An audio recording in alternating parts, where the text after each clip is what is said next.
Today guys, we're talking about driving and cars, phrasal verbs and idioms. Are you ready? Are you a driver? Do you like driving? Do you like cars? If yes, then smash that like button for me and YouTube algorithm, and let's just go in 3, 2, 1. Let's begin. And the first phrasal verb about driving and cars is going to be to back up. And to back up simply means to move your vehicle back to reverse. For example, I need to back up a little bit because otherwise I'm not going to be able to reverse my car. Or can you please back up a little because I cannot move my vehicle from this parking slot.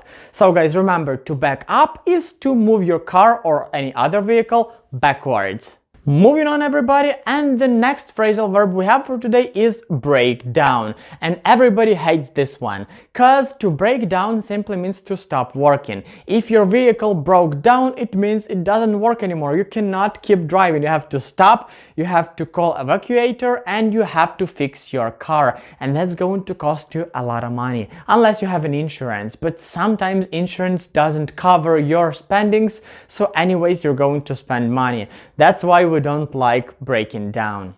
The next two phrasal verbs guys we have is to change up and to change down. And in the cars, right, we have gears. So to change your gear, you say I need to change up or change down. So to change up is to change your gear to the higher one, right? So now I'm like driving on the first one, but I want to go faster, so I need to change up. I need to change my gear to the second one.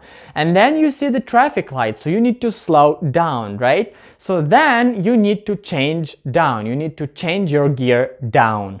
Now everybody, we have really hateful phrasal verbs, and these are to cut in or to cut off, and they both mean one thing. For example, you're driving your car and there is one driver behind you, so he wants to overtake you. To overtake is to like get in front of you. He was behind you and now he speeds up and gets in front of you.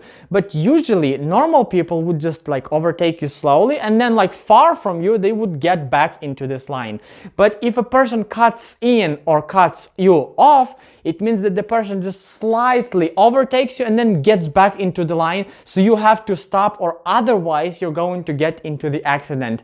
And drivers just hate it. If anyone would do this on the road, probably drivers would like to stop that person and beat the crap out of him. The next phrasal verb guys we're talking about is to drive off. And to drive off is to leave some place but being in a car. Like I'm going to leave means that you're just going to walk away, or maybe take a cab, doesn't matter. But if you drive off, it means that you take your car, you sit in your car, right? And you drive your car off this place, right? To leave this place but in the car. So yesterday I drove off his house. So I left his house but in the car, right? Move on. Now guys, we're having drive on. And to drive on simply means to keep driving and not stop. Like you are driving on the road, right? You have some passengers and then you see a police car and you're like, oh, we need to slow down because we're going to get some fines.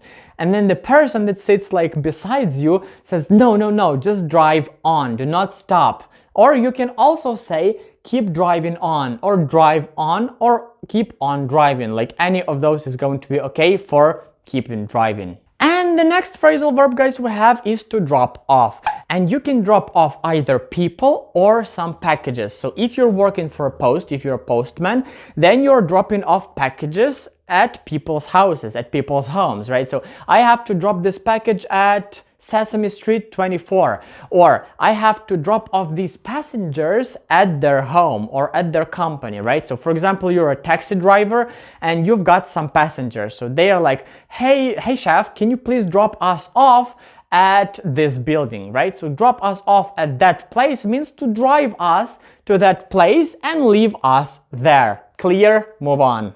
The next phrasal verb guys we have for today is to fill up. And to fill up means that you didn't have any fuel in your car, right? Then you went to the petrol station, to the gas station, or whatever it's called, and you filled up your tank, right? To the full level. So it was empty or not empty, and then you made it full. So you just refilled your tank in your vehicle and now it's full. Pick up somebody. Does it mean to like pick up a girl at the club?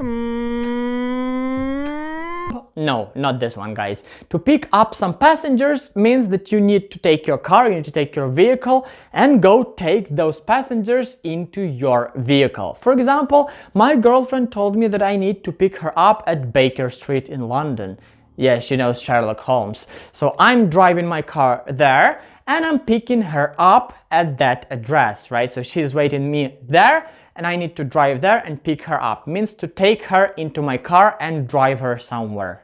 Ready for the next one? Because I am, guys. If you are ready, then please smash a like for this video. I'll be really happy. And the next idiom or the next phrasal verb we have for today, guys, is to pull in.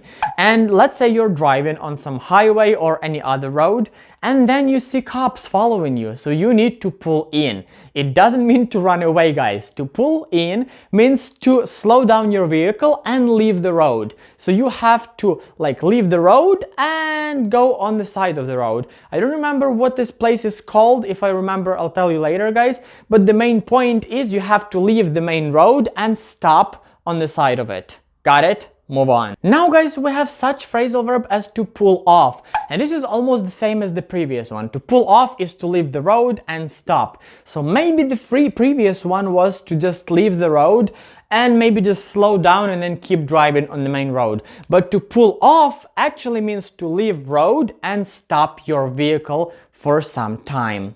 Moving on, folks, and the next phrasal verb we have for today is to pull out. And to pull out is to start driving your car, like to go on the road and drive your car. So basically, it's not just to start driving, it's to get from the roadside to the road and keep driving. And remember, I told you that if I remember this word, I'd tell you. And this word is roadside. So we have road, and beside of the road, on its side is a roadside. Not too hard, right? Because English is a great language. It's not hard. The next one, guys, is similar to the ones we had before. This one is to pull over. And to pull over means to move to the side of the road and stop your vehicle again. Like, for example, I've seen in movies there are some drivers, they're driving their cars and the passenger calls pull over here because I need to get out. So to pull over is to move to the side of the road and stop your vehicle because some people want to get out or you want to do something else. So to pull over again is to go to the side of the road and stop. And everybody, you have probably already noticed that we have a lot of phrasal verbs about going on the side of the road and stopping your vehicle. So why not we add another one, huh? And this one is to pull up. To pull up is to stop your car. Again, probably is going to the side, probably even not. You just on the road and you just stop your car. Pull up. Can I pull up my car over here? No, it's illegal. You can pull up your car over there. Now, guys, we have another two phrasal verbs. The first one is to speed up and the second one is to slow down. And they are completely opposites, guys. So the first one is to increase your speed, to speed up. Can you please speed up because I'm a bit late? Yeah, of course, chef, you're the boss here. Let's just speed up. Or slow down is to decrease your speed, right, and go slowly. Can you please slow down because I just still want to leave, I don't want to die? Yeah, of course, if you're so boring then we can slow down our vehicle. All right, everybody, now please do not stop learning English on this moment. Keep doing that by just clicking on one of these videos that you can see on the screen right now and keep learning this beautiful language with me. And this was it for today, guys. Thank you for watching. Don't forget to smash that like button for YouTube algorithm, subscribe to my channel, and I'll see you next time, guys. Bye bye.